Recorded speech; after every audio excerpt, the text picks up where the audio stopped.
Aku kalau tanya di Heko apa, mempunyai loyal customer sebanyak 1% jumlah penduduk pria Indonesia. Mengeluarkan semua resources termasuk finansial tuh. Kalau sampai gagal ya nggak tahu tuh gitu kan. Kamu tuh unik. Banyak orang tuh pengen jadi dokter loh. Ya toh, kamu sudah jadi dokter, malah pengen bisnis sekarang.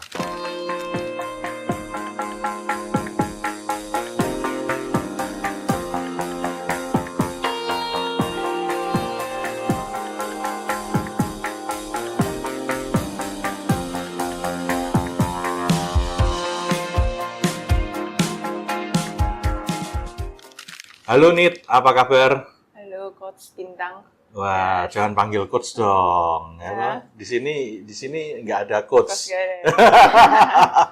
Ya, sekarang kita kedatangan bintang tamu yang sangat unik ya.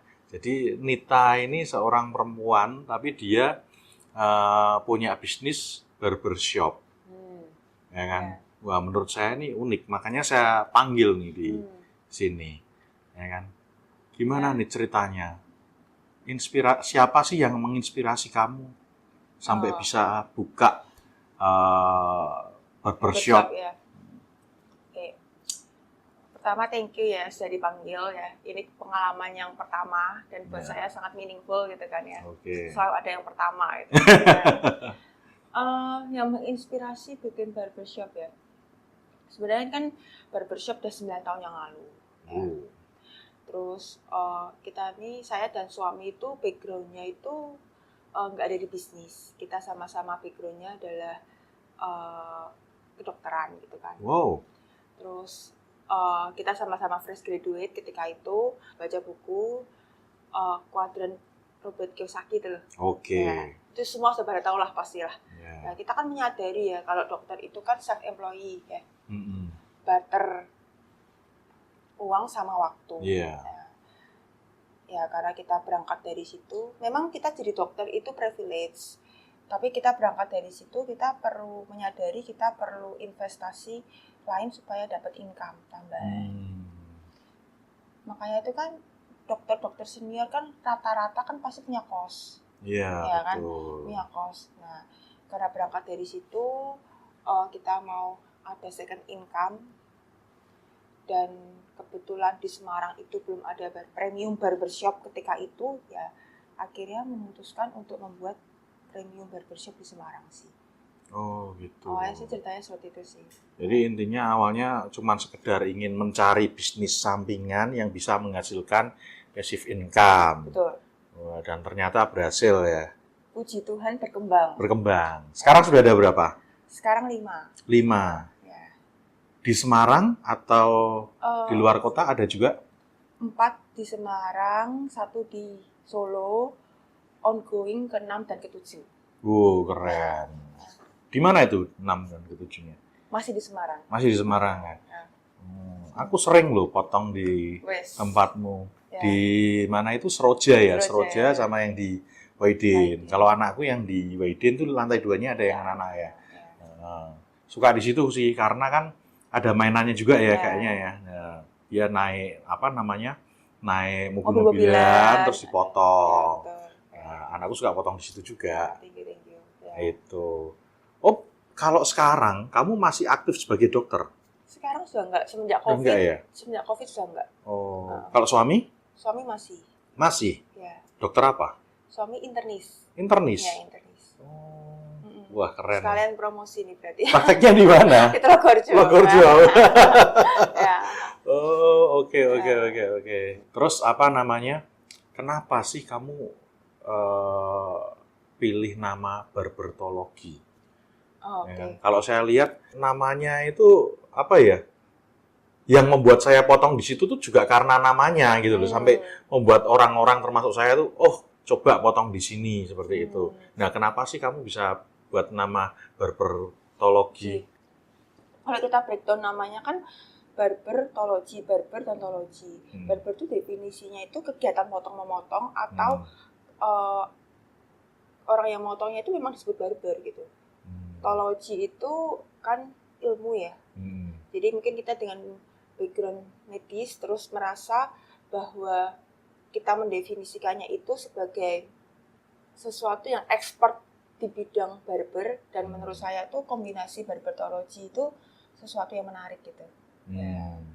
Kalau dari Ko Bintang ini apa? Barbertologi yang kenapa menarik Ko Bintang ini? Justru saya balik tanya nih. Namanya keren. Okay. Namanya keren ya. Namanya keren. Terus yang pertama kali saya lihat kan pasti bersih apa enggak. Betul. Kan itu ternyata bersih. Okay. Terus setelah bersih, oke, saya coba potong di sana.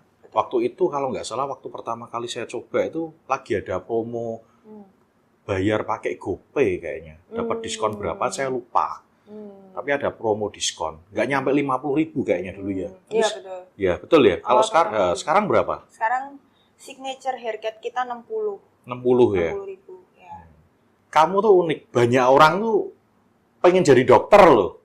Ya toh, kamu sudah jadi dokter malah pengen bisnis sekarang. Kenapa dulu kamu waktu waktu sekolah kamu ambil kedokteran, intinya kan kamu sudah punya bayangan nih ketika menjadi dokter kamu kan sudah tahu pasti kan kamu harus menukar waktumu untuk bekerja kan. Tapi dalam perjalanan kenapa kamu goyah kok malah sekarang fokusnya di bisnis malah dokternya ditinggal gitu loh. Awalnya mungkin kalau saya ingat-ingat itu memang mungkin sebelum ambil kuliah dokter itu tuh saya tuh memang pengen jadi businesswoman. Kok dulu kan belum ada istilah entrepreneur ya, businesswoman gitu. Terus tapi karena 1-2 hal akhirnya sekolah kedokteran, terus juga kebetulan setelah lulus jadi dokter ya mungkin karena kondisi keluarga juga yang akhirnya kita sepakat bahwa better saya terjun di bisnis ya, karena dari segi waktu lebih fleksibel. Dan ternyata saya sangat passionate gitu.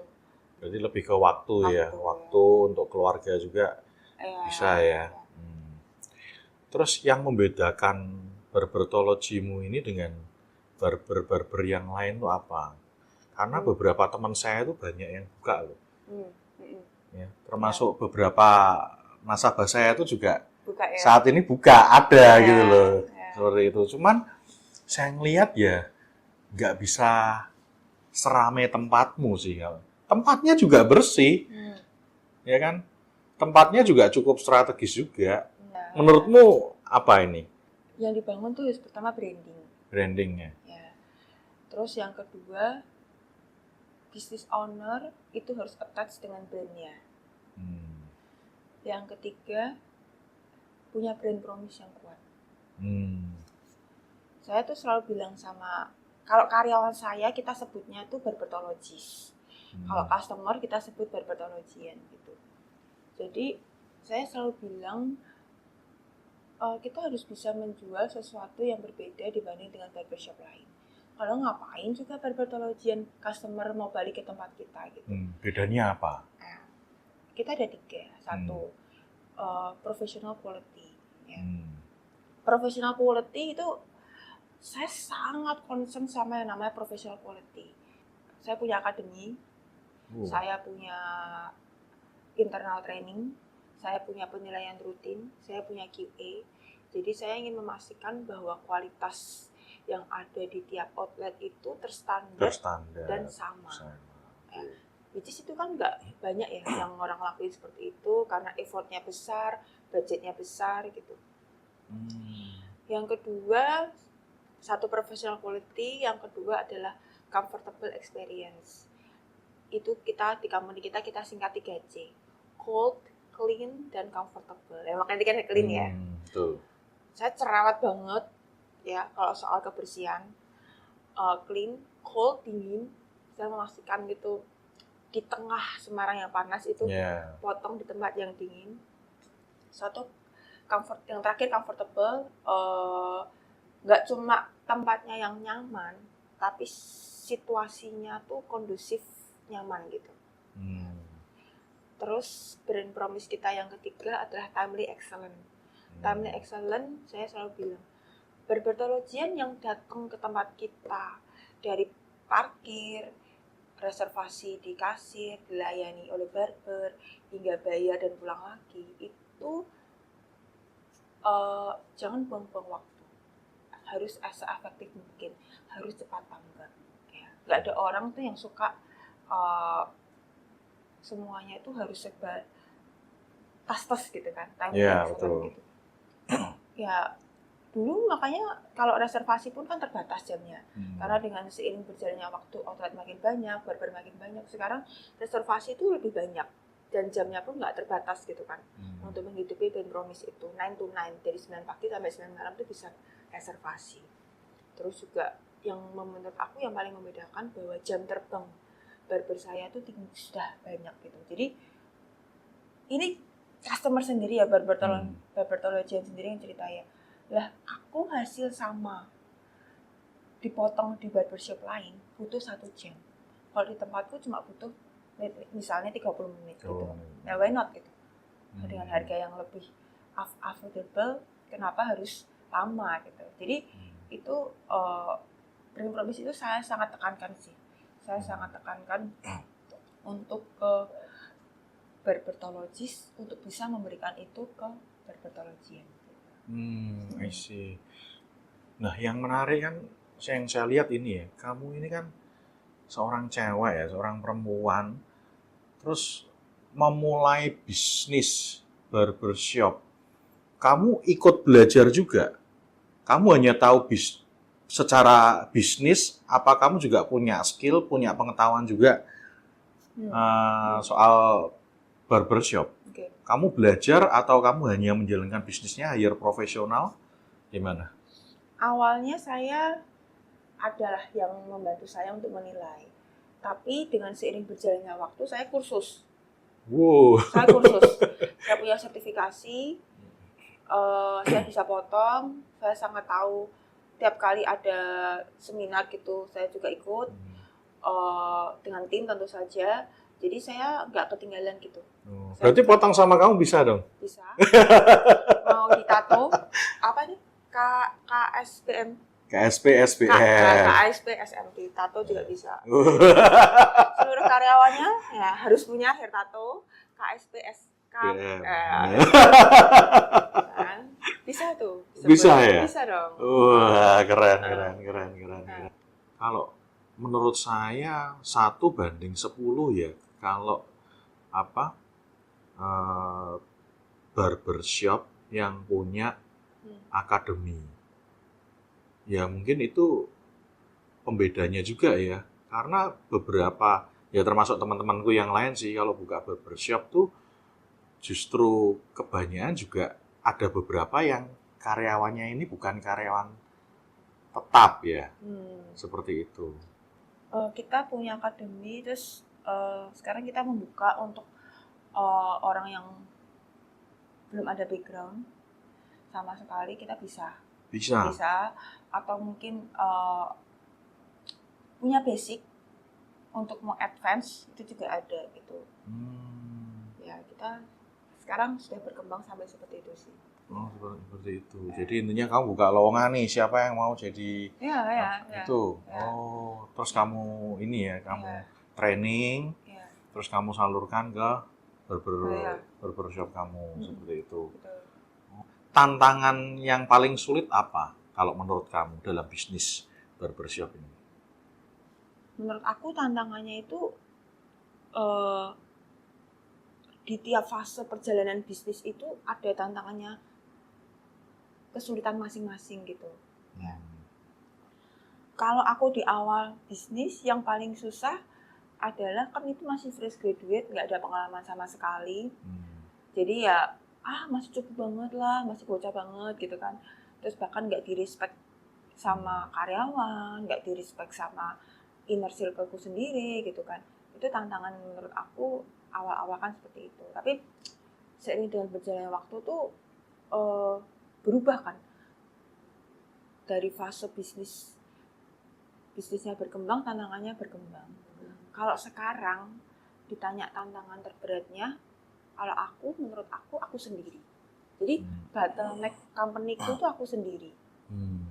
Di dalam tahap ini aku harus bisa mengubah banyak mindset aku, harus bisa mengembangkan sisi leadership aku, harus bisa mengembangkan semua kapasitas yang aku punya untuk bisa bawahku ngikut gitu, actionku bisa ngikutin gitu. Nah, jadi menurut aku kok tantangan tersulit itu tergantung dari fase bisnis. Ada di tengah-tengah manpower juga kan. Tapi kalau di sekarang menurut aku sendiri sih. Kenapa nggak arahnya ke salon? Kalau saya lihat barbershop kan produknya ya udah cuman gunting rambut doang kan, selesai.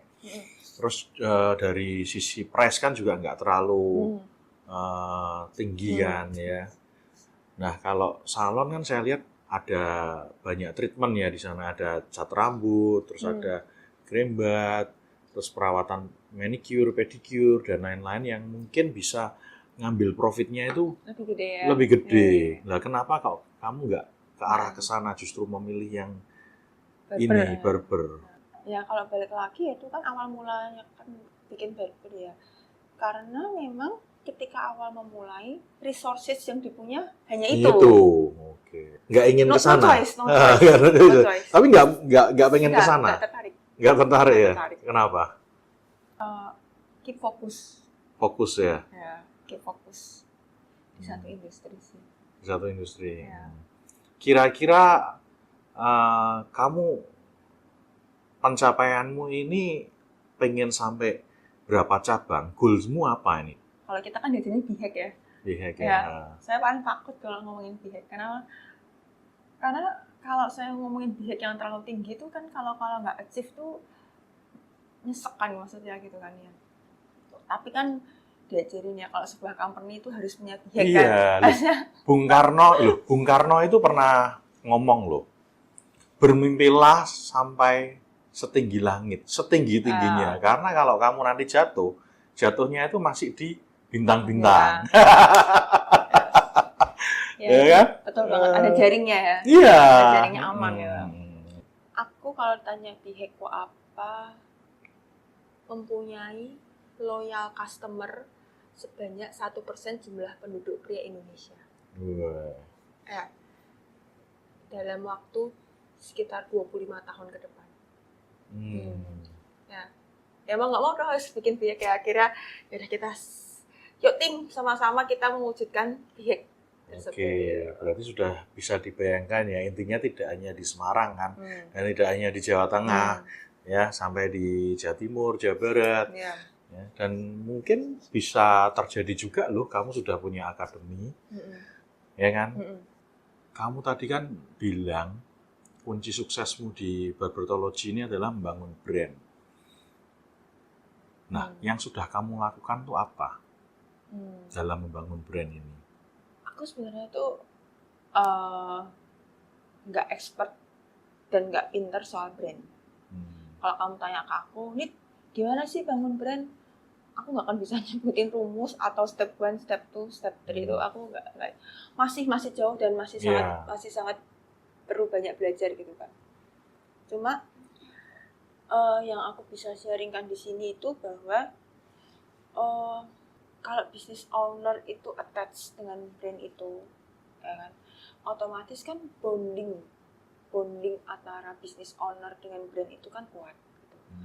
Kamu lahirin brand kamu ngegedein brand kamu nge-grow up brand kamu, di setiap fase kehidupan brand kamu tuh kamu ada dan kamu maintenance brand kamu tuh ada. Jadi bondingnya itu kan kuat. Ya, ibarat kayak ngegedein anak gitu kan. Saya anggap brandku itu tuh anakku gitu, karena aku yang lahirin, aku yang ngegedein, aku yang maintenance gitu kan. Jadi kalau aku sangat punya bonding dan sangat sayang dengan brand itu, aku tuh akan dengan mudah untuk membuka mata, membuka telinga, termasuk membuka hati untuk apapun itu gitu. Masukan dari customer, terus update trend, terus komplain dari customer, juga termasuk suara-suara dari karyawanku sendiri, suara-suara dari Barbertologysku sendiri. Dengan apa yang semua input yang aku terima itu, aku berusaha merespon dengan baik. Otomatis brand itu dengan secara tidak langsung akan nggak perlu keluar-keluar gitu, tapi orang kan bisa ngerasain sih menurut aku terhadap brand itu tuh akan menjadi brand yang dipercaya itu akan sangat bisa dirasakan oleh customer sih menurut aku. Ya mungkin yang powerful itu ya dari mulut ke mulut ya. Ya menurut aku. Saya kan juga kenanya dari teman saya, bukan karena melihat iklan di Instagram atau lewat, karena saya dari teman saya, yuk potong di sini, temenin aku. Ya, wah aku sekalian potong lah. Ternyata setelah potong, oke juga ya ternyata, terus baru kembali. Kalau saya apa ya, nggak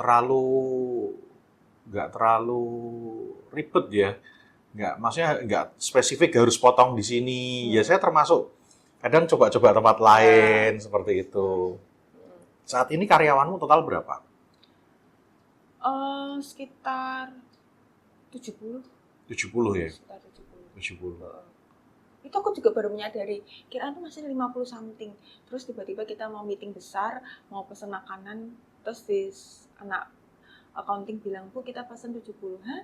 170 gitu. Ya aku nggak sadar, tiba-tiba ya ternyata ya sudah 70 gitu. Ya 70 ya. Terus untuk trainingnya itu sendiri kamu sediain tempat, mes atau satu bulan sekali, training bareng, kumpul, gathering atau seperti apa kamu? Kita ada satu tempat, memang itu kayak ruangan serbaguna ya.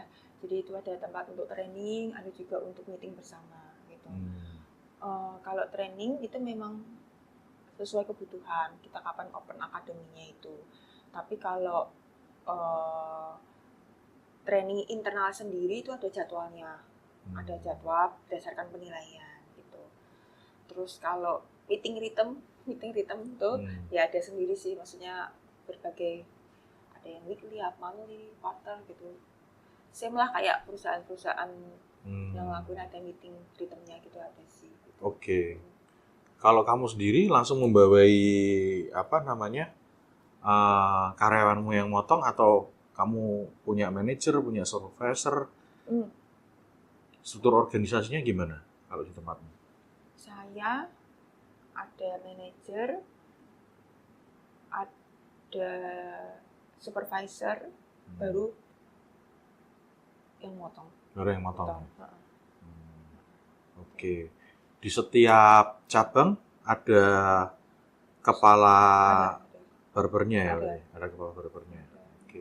Tadi selain 3C, bisnismu ini kan bisnis jasa ya. Berarti kan kita dituntut harus selalu berinovasi, kreatif. Nah, kamu untuk menghadapi tantangan seperti ini gimana? Industri fashion itu kan selalu update terus nih, ya kan?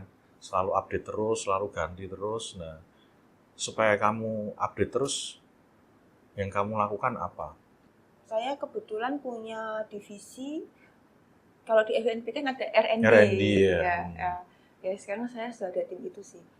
Jadi selain saya juga masih ikut update, tapi juga ada tim yang membantu saya sih. Gitu. Oke. Kalau sekarang yang lagi ngetren model rambut apa? Sekarang sebenarnya cowok potong rapi, belah samping itu tren sepanjang waktu ya. Kan cowok aktivitas sehari-hari, ngantor, kerja itu menurut aku tren sepanjang waktu. Tapi kalau untuk tren musiman, dulu kan ada pompadour, undercut. Terus sekarang itu banyak kiblatnya ke Korea. Jadi kalau Korea dulu tuh ada koma hairstyle, ada tublok haircut. Nah sekarang tuh ada lift cut. Lift cut tuh gimana lift cut? Lift cut itu sebenarnya mirip kayak tublok. Mirip kayak koma, cuma lebih pendek. Cuma dia itu sebenarnya Korea itu tuh potongannya itu bisa jadi bagus kalau ada styling.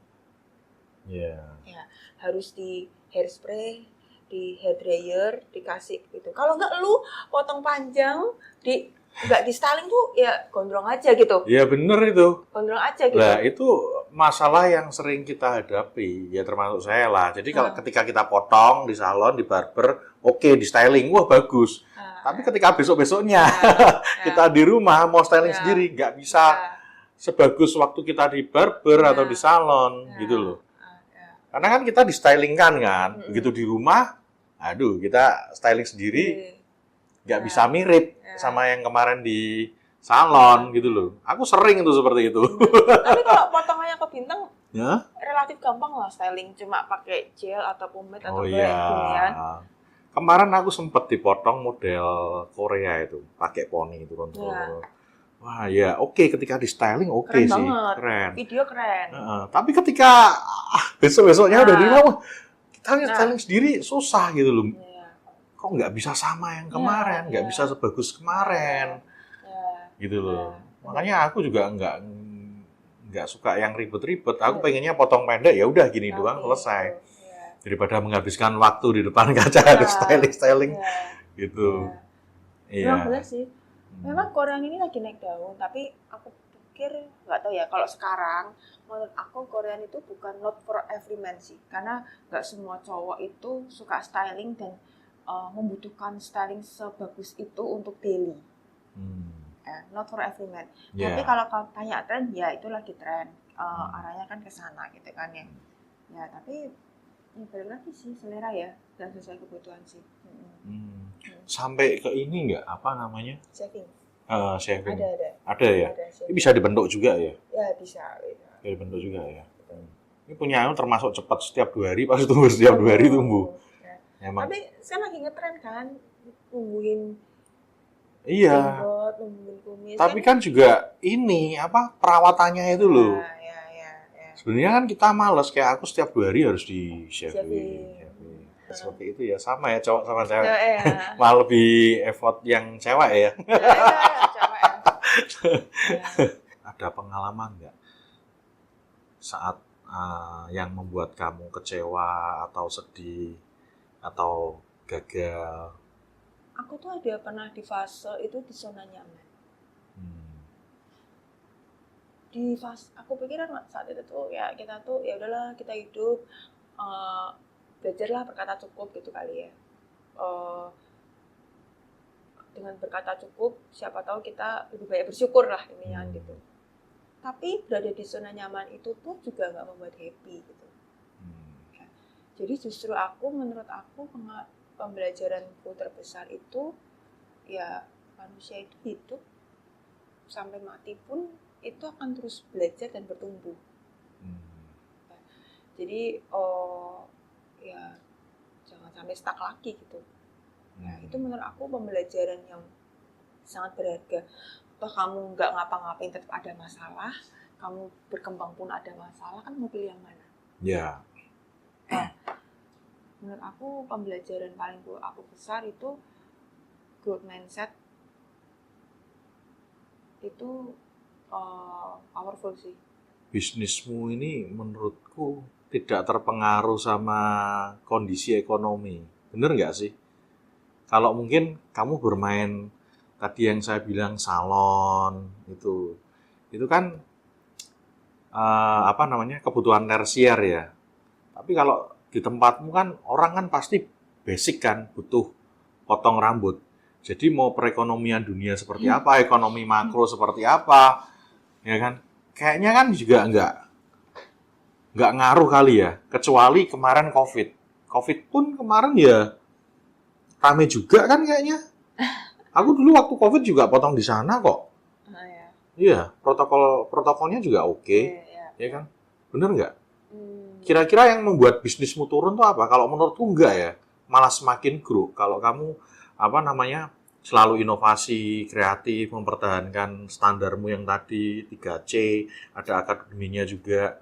Menurutmu apa nih yang bisa mempengaruhi naik turunnya ini? Bisnismu? Menurut aku segala aspek pasti ada faktor eksternal yang tidak bisa kita kontrol.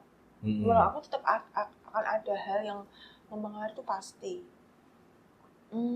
Apa? Tak pikir-pikir nggak ada loh. Kalau ditanya apa, kalau misalnya dibandingin dulu, memang dulu itu sangat stabil. Kalau sekarang memang lumayan fluktuatif ya. Lebih fluktuatifnya itu lebih kerasa gitu. Kalau misalnya masyarakat lagi slow, orang tuh, aku juga nggak habis pikir gitu, orang tuh mau bisa nahan loh. Kita juga bisa ngerasain dampak-dampak hari-hari sepi gitu. Kalau masa-masa politik, masa-masa bisnis lagi slow gitu tuh memang ada fluktuatifnya, tetap kerasa. Masa kerasa. Terus faktor cuaca itu menurut aku juga iya. Cuaca, kalau misalnya musim hujan gitu orang kan malas keluar. Nah itu juga kerasa. Terus ya intinya sedikit banyak kesejahteraan masyarakat itu tetap mempengaruhi sih. Tetap mempengaruhi sih. Menurut aku tetap mempengaruhi. Padahal hargamu ini kan juga nggak terlalu mahal ya, menjangkau menengah ke atas oke, menengah ke bawah juga oke, semua bisa masuk semua. Ya kan? Ya kalau aku sih dalam memutuskan untuk potong, ketika sudah nggak nyaman aku langsung potong, mau hujan mau apa aku potong gitu loh. Itu dulu aku sempet malah panggil. Malah panggil potong di rumah, cuman itu juga menurutku kurang efektif juga, karena kan kita harus janjian, kadang waktunya juga ngepasinnya susah. Itu akhirnya ya udahlah langsung ke barber atau ke salon seperti itu. Kalau pas kita pergi lewat sekalian potong gitu kayaknya. Lagian kalau di rumah itu tuh menurut aku itu rumahnya jadi kotor nggak sih, rambutnya tuh bertebaran kemana-mana gitu. Iya sih. Itu menurut aku faktor higienis tuh juga jadi concern sih. Kalau di tempatmu bisa krim nggak? Bisa ya? Bisa. Tidak menjadi menu utama, tapi bisa di jam-jam tertentu. Oh, di jam-jam tertentu. Terus kalau dalam kehidupan keluargamu gimana nih? Kamu bagi waktunya. Jadi kalau suamimu kan sudah jadi dokter profesional, waktunya kan lebih banyak habis di di rumah sakit ya. Anakmu berapa? Anakmu 2, oh sama kita. Umur berapa? Anaknya mau 11 sama 8. Oh, ya hampir sama lah. Anakku umur 10 dan umur 7. Oh, yang mirip ya? Mirip. Nah, kamu bagi waktunya gimana nih? Dulu tuh aku tuh pernah ngobrol sama temen yang itu tuh cukup menarik sih. Aku bilang, aku tuh sering merasa nggak punya waktu gitu. Aku takut ekspansi bisnis, takut berkembang lagi, takut ngatur waktunya gitu kan. Terus temanku tuh bilang, coba nih kamu breakdown nih, dalam 1 minggu kamu itu ngabisin waktu untuk keluarga berapa, untuk pekerjaan berapa, untuk empty time-nya berapa, untuk treasure time-nya berapa deh gitu. Coba tulis ya, aku sama suami nulis gitu. Aku udah tulis gitu. Surprisingly itu banyak hal jam-jam tidak produktif loh. Bayangin aja kita kadang mau mandi aja, kamar mandi, layah-layah dulu segala macam. Ya, dari kita di counting 1 minggu itu ternyata masih banyak jam-jam produktif yang harusnya bisa kita manfaatin gitu. Nah, dari beberapa situ kan balik lagi ke mindset ya. Jadi mindsetnya ternyata aku kalau bisa mengatur waktu dengan lebih efektif dan pendelegasian tugas yang baik, itu menurut aku nggak akan jadi masalah gitu. Tapi memang aku ada jam-jam khusus sih, memang mana ada boundaries ya, kesepakatan langsung dan tidak langsung dengan suami, jam-jam mana yang memang jam bekerja, jam keluarga, jam anak, itu ya memang ada sih. Waktu pertama kali kamu bisnis barbershop ini, komentar teman-temanmu apa? Wah. Apa nih? Ini menarik nih. Karena belum pernah ada yang nanyain ini ke aku nih. Ya. Ada 2 orang terdekat yang mengomentari yang menurut aku underestimate gitu kan. Orangnya masuk ke, itu tuh belum buka tempatnya, terus masuk ke barbershopku yang pertama. Dia bilang kayak gini, Mbak lihat-lihat gitu. Terus ya nanti kalau nggak laku masih bisa lah dijadiin calon gitu. Oh oke. Secara tidak langsung, ya tahu lah ya maksudnya apa gitu kan ya. Tidak mengomentari, oh itu bakal gagal atau jelek. Tapi kalau kayak gitu kan, saya tahu lah ya meaningnya. Itu orang terdekat saya. Oke, gitu. Terus orang yang ngebangun interiornya. Temanmu juga? Temanku. Teman juga. Atau nanti lihat atau dia komentari aku kayak gini. Ya paling 10 lah mentok sehari. Nggak mungkin bisa lebih. Nah, 2 orang terdekat aku itu komentarnya gitu. Terus kamu gimana reaksimu? Aku ya dablek aja, biasa aja gitu. Dablek aja ya? Biasa aja gitu.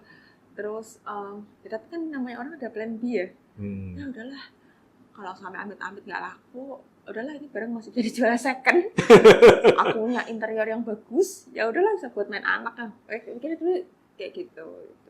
Tetap adalah kepikiran gitu. Itu kan saya bikin barber itu kan dengan resources yang sangat terbatas tersebut, ya hampir mengeluarkan semua resources termasuk finansial tuh. Kalau sampai gagal ya nggak tahu tuh gitu kan maksudnya. Kalau orang tua komentarnya itu justru apa? Orang tuaku. Salah satunya itu adalah komentar orang tuaku. Papaku sudah meninggal. Itu komentar mamiku sih sebenarnya. Tapi sekarang udah sukses kok ya. Ya sukses belum sukses. Sukses itu berproses lah. Berproses ya. Masih panjang ya, jalannya. Nggak 10 sehari sudah bisa berkembang. Bersyukurlah ya. Bersyukur. Benar banget itu. Saya nggak tanya omset. Tanyanya traffic. Sehari bisa berapa nih? Berapa orang? Sehari ya. Paling banyak kita kasih range saja kali ya. Kan ada yang outlet yang memang masih baby banget dengan jumlah kursi yang terbatas. Outlet yang sudah settle lah, yang paling top berapa paling banyak? Sehari almost 200. 200 ya. Kalau paling sepi? Paling sepi 20. 20. Ya. 20. Jauh ya renang ya? Iya. Jauh ya. 20 itu yang masih baby ya berarti. Masih baby ya. Kira-kira butuh berapa lama sih untuk men-settlekan? Setahun ya. Setahun. Kalau setahun nggak berhasil, aku harus evaluasi ulang apa yang aku lakuin. Kenapa nih kok nggak berhasil? Direview ya. Direview. Kebanyakan kalau nggak berhasil tuh karena apa? Tempatnya kah atau pelayanannya kah? Belum dikenal. Mungkin juga pemilihan lokasi yang salah sih. Berarti lokasi itu juga penting juga ya untuk nggak barbershop. Oke. Terus kamu pengembangan dari 1 jadi 2 jadi 3 itu strateginya gimana? Pakai uang bank kah atau modal sendiri? Gimana? Bisa diceritain nggak? Intinya aja ya. Intinya aja kita, itu bisnisku tuh sangat lambat. Tadi kita sebenarnya pernah sharing ya. Sebelum tadi kan sempat cerita ya. Bisnisku tuh termasuk lambat gitu berkembangnya menurut aku. Ya karena kita semuanya knowledge tentang finansial itu kan sangat kurang. Jadi semuanya masih sendiri kan. Ya sekarang ini kita lagi memikirkan gitu. Gimana caranya untuk bisa scale up lebih cepat gitu sih. Mungkin saya harus banyak berguru, belajar dengan Pak Bintang. Wah, siap. Memberikan ilmu nih. Berarti belum pernah pakai hutang bank ya? Atau baru mau belajar? Ya, soalnya aku tuh bukan tipikal orang koboi. Aku harus mempelajari sampai detail, sampai paham, sampai tahu worst case-nya apa, baru aku mau eksekusi. Dan semua harus ada hitungannya on the paper. Nah, jadi kalau ya plus minus ya, kalau kayak aku ini jadi lambat gitu ya, nggak sasep gitu kan ya. Tapi ya karena memang seperti itu ya nggak apa-apa, aku nyamannya memang seperti itu. Tiap orang kan beda-beda ya, punya stylenya masing-masing. Pernah ada nggak keputusan bisnis yang salah Mungkin aku ini orangnya terlalu positif vibe ya. Jadi tuh segala yang aku anggap salah itu ternyata nggak salah karena aku bisa belajar. Belajar dari itu gitu kan. Iya. Tapi aku itu nggak merasa salah. Kalau aku nggak ngambil keputusan itu, aku jadi nggak tahu sesuatu gitu loh. Dengan keputusanku yang salah itu pun aku nggak terpuruk dan aku bisa belajar banyak hal gitu. Iyalah, kamu orangnya hati-hati banget, kamu catat semua, tulis semua. Ya kan? Tapi lebih kecewa lagi tuh kalau menurut aku soal people sih. People ya. Aku tuh sama karyawanku tuh sayang gitu. Jadi kita tuh punya growth mindset bareng, together to the top. Jadi saya sangat ada kepuasan tersendiri kalau karyawanku itu tuh grow bareng. Jadi ya naik level lah intinya gitu. Tapi kan dengan sering berjalannya waktu saya sering memberikan kesempatan buat mereka, tapi mereka itu kan menguras waktu, menguras energi, tapi mereka sering dalam tanda kutip menyelewengkan akhirnya. Itu menurut aku yang paling menguras mental tuh justru aku tuh ngedevelop people, tetapi orangnya itu berbelok. Nah itu aku paling dibanding segi material menurut aku itu paling bikin sakit hati. Tapi aku ya belajar, oh ternyata kalau aku menabur, aku milih tanah. Ya, buat apa aku ngabisin waktu, ngabisin energi aku yang sudah pasti mati. Kasihan tanaman lain yang mau tumbuh. Iya. Nah, ya sekarang ini aku menyadari, mungkin 2-3 bulan terakhir, ya udahlah, let it go yang itu, gue milih tanah aja deh sekarang gitu. Iya.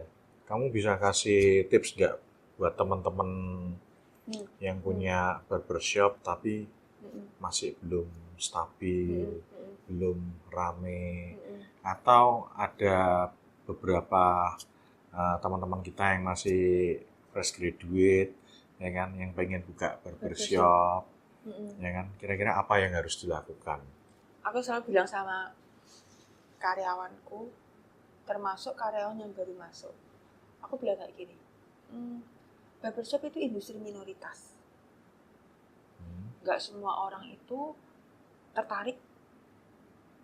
Industri barbershop itu tuh gak dilirik orang kan. Kalau mau bikin usaha apa? F&B,